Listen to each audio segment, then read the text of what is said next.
Hey there, thanks for joining me today. This is Laura Lamb with Keep Inking Up. I'm an independent demonstrator for Stampin' Up! In San Antonio, Texas. And before July gets away from me, I did want to do one more video to celebrate World Watercolor Month and share another watercolor technique with you. And so this technique uses an ink pad and one of our spritzers filled with water. There's just plain water in here, just tap water. And I'm going to be using the Trees for Sale stamp set. It has some solid images, and that's where this technique comes in handy, is with solid images rather than outlined images. In my other video, I shared how to watercolor an outline image. You stamp an outline image and you paint watercolor with the water painters. But in this particular technique, we're going to use a solid stamp. So I'm going to do two different ways. So I have two different pieces of watercolor paper, and it is important to use watercolor paper for these techniques, or this technique. So I'm going to put one aside. For this first one, I am going to spray with the water. I'm going to do it off screen because I don't want to get water all over my area. So I'm going to just spray a couple of sprays. And hopefully you can see there's a little bit of water on there. I'm hoping that shows up on the camera. It's going to curl a little bit because there's water on there. I'm going to open my ink pad and I will ink up my solid tree image. And then I'm going to stamp it where I sprayed the water. And I'm going to let that sit for just a couple of seconds, and you'll see the ink kind of spread. And then I'm going to lift straight up. And you can see the kind of the watercolor look that it has. Now there's a lot of water on my stamp, so I'm going to go ahead and wipe it off on my Simply Chamois. I'm going to clean it so I can use it again for the next sample. But you can kind of see how you got the watercolor look, and you really kind of lost the definition of the tree, but you can still tell it's a tree. Now I am going to dry this with my heat tool. If you're not familiar with our heat tool, it has two settings, a number 1 and a number 2. Number 1 is for drying and number 2 is for heat embossing. I apologize for the sound, it shouldn't be too loud. I'm going to put it just on 1, and I'm going to dry my tree. It'll just take a few seconds. You can let it air dry also, but for the purpose of the video, I wanted to have it dried so I can show you the next step.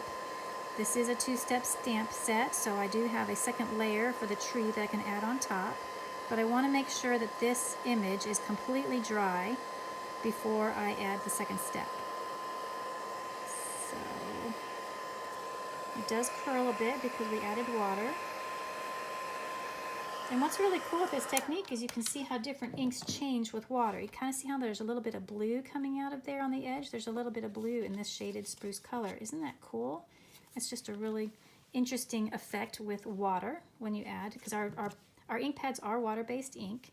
Now I'm going to take the second step stamp, which is the more detailed image of the tree, ink it up in the same color, and then I'll stamp that directly on top of my watercolor piece. And this is why it's important to dry it, because if you didn't dry it, it would just bleed and you wouldn't see the detail. But hopefully you can see that there's a little bit of detail in there of the tree. Now you could do this with two different colors, so it'd be more noticeable, more contrast if you wanted to. Like I could have stamped this second step in black or a darker green. But you can still see the detail in that quite nicely. So that is one way you can do this process. I'm going to clean my stamp, and I'm going to show you another way to do the same idea. So I'm going to pull in another piece of watercolor paper, and this time I'm going to ink up my solid stamp first.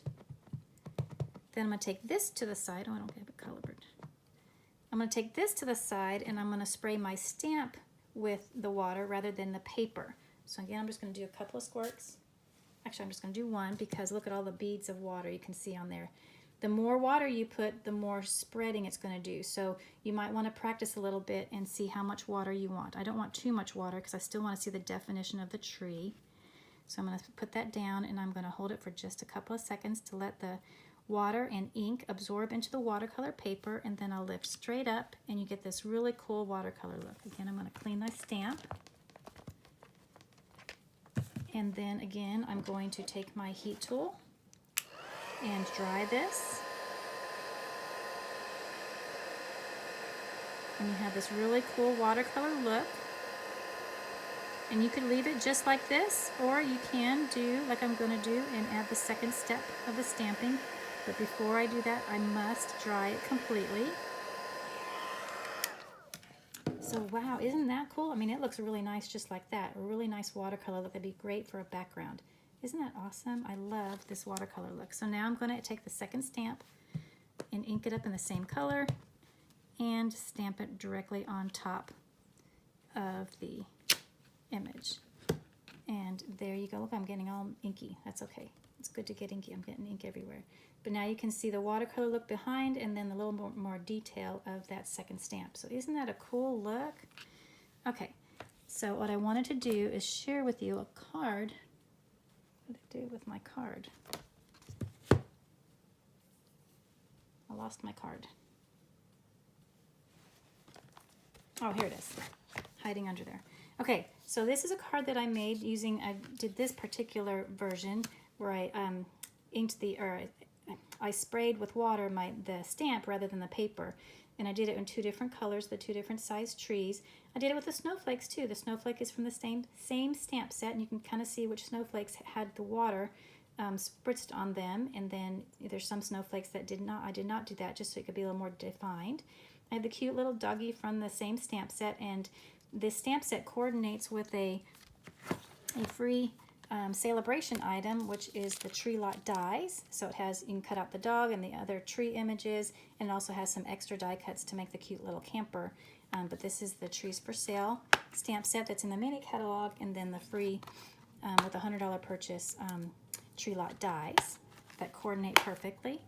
And then also in the background you can see I have the tree rings embossing folder, which is part of the Ringed with Nature bundle. Just, I thought it went nicely with the trees, the tree rings with the trees.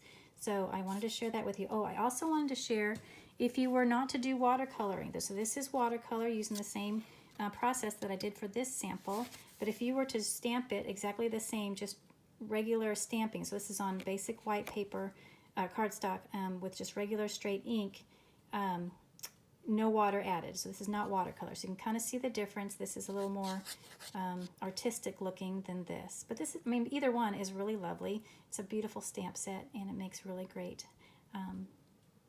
cards. So I hope you enjoyed this, and I hope you give this watercolor technique a try, especially during World Watercolor Month. Thank you again so much for watching, and I'll see you in the next video. Bye-bye.